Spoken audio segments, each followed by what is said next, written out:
আসসালামু আলাইকুম। আশা করি আপনারা সবাই অনেক ভালো আছেন এবং সুস্থ আছেন। আজকে আমরা আরেকটা চমৎকার ক্লাসে চলে আসলাম। ক্লাসটা খুব খুব খুব মনোযোগ সহকারে করতে হবে, তাহলে আপনি অনেক কিছুই শিখতে পারবেন। আমি সবসময় বলি আপনি আমাদের ক্লাস মনোযোগ সহকারে করলে অনেক কিছুই শিখতে পারবেন। ক্লাসের পড়া ক্লাসেই শেষ, আপনাকে বাসায় তেমন একটা প্র্যাকটিস করতে হবে না। কেমন? সুতরাং পুরো ক্লাস জুড়ে আমার সাথে থাকবেন। So let's get started. আজকে আমরা পড়ব প্রেজেন্ট কন্টিনিউয়াস, পাস্ট কন্টিনিউয়াস এবং ফিউচার কন্টিনিউয়াস। কেমন?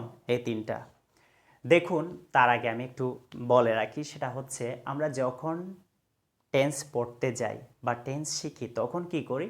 মুখস্থ করি। সাবজেক্ট, ভার্ব, অবজেক্ট, অথবা সাবজেক্ট অনুসারে মিজার, ভার্বের সাথে এনজি, অবজেক্ট, এরকম আমরা মুখস্থ করি। প্লিজ এই কাজটা করবেন না। মুখস্থ করার বিষয় না, বুঝতে হবে জিনিসটা। কেমন? আমরা জানি ইংরেজিতে সাবজেক্ট থাকে, কেমন, সেন্টেন্সে অবজেক্ট থাকে, ভার্ব থাকে বা ভার্বের সাথে আইএনজি থাকে। যদি কন্টিনিউয়াস হয় ভার্বের সাথে আইএনজি থাকবে, কেমন, এটা তো আমরা জানি। আর যারা জানেন না তারা জেনে নেন, কন্টিনিউয়াস মানে ভার্বের সাথে আইএনজি হবেই। কেমন? তাহলে আমরা এই জিনিসটা জানি, তাহলে সেটাই আমরা একটু দেখি। কেমন? প্রেজেন্টে প্রথমে প্রেজেন্ট সাবজেক্ট আছে, পাস্টে সাবজেক্ট আছে, ফিউচারে সাবজেক্ট আছে। কেমন? এরপর কন্টিনিউয়াস ভার্বের সাথে আইএনজি মানে প্রেজেন্ট কন্টিনিউয়াসে, পাস্ট কন্টিনিউয়াসে ভার্বের সাথে আইএনজি, ফিউচার কন্টিনিউয়াসে ভার্বের সাথে আইএনজি। এরপর প্রেজেন্ট কন্টিনিউয়াসে অবজেক্ট, পাস্টেও অবজেক্ট, ফিউচারেও অবজেক্ট। যেটা বললাম সেটা, সাবজেক্ট, ভার্বের সাথে আইএনজি, অবজেক্ট। এগুলো কি মিল পাচ্ছি? তাহলে এখন ব্যাপার হচ্ছে পার্থক্যটা কোন জায়গায়, সেটা আমরা বের করব। এখানে এম ইজ আর, কেমন, প্রেজেন্টে, পাস্টে ওয়াজ ওয়্যার, আর ফিউচারে উইল বি।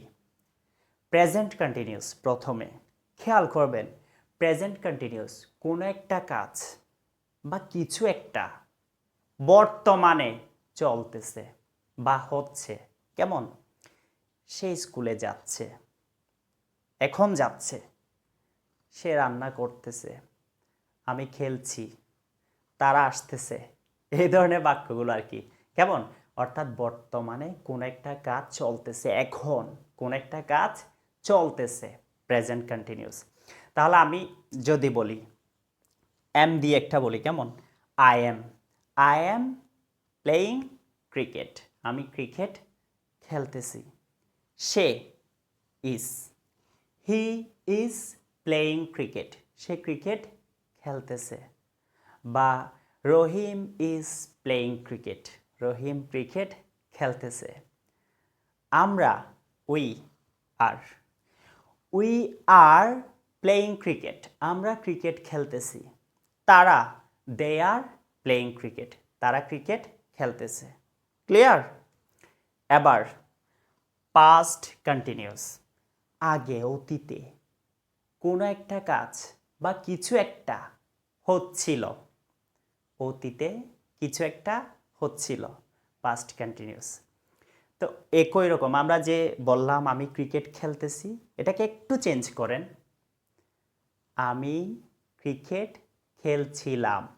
কেমন? তাহলে was, I was playing cricket. Rahim cricket খেলছিল, রহিম ওয়াজ প্লেয়িং ক্রিকেট। সে ক্রিকেট খেলছিল, হি ওয়াজ প্লেয়িং ক্রিকেট। তারা were, they were playing cricket, তারা ক্রিকেট খেলছিল। আমরা উই ওয়ার প্লেয়িং ক্রিকেট, আমরা ক্রিকেট খেলছিলাম। এবার ক্লিয়ার তো? এরপর ফিউচার কন্টিনিউয়াস, ভবিষ্যতে, সামনে কোন একটা কাজ চলতে থাকবে, অর্থাৎ কাজটা এখনো শুরু হয় নাই, যখন শুরু হবে তখন চলতে থাকবে। কেমন? ভবিষ্যতে কোনো কিছু চলতে থাকবে বা হতে থাকবে। তাহলে যদি বলি আমি ক্রিকেট খেলতে থাকব, উইল বি, সবগুলোর সাথে উইল বি।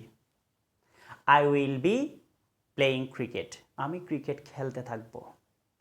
মেসি ক্রিকেট খেলতে থাকবে না, মেসি ফুটবল খেলতে থাকবে।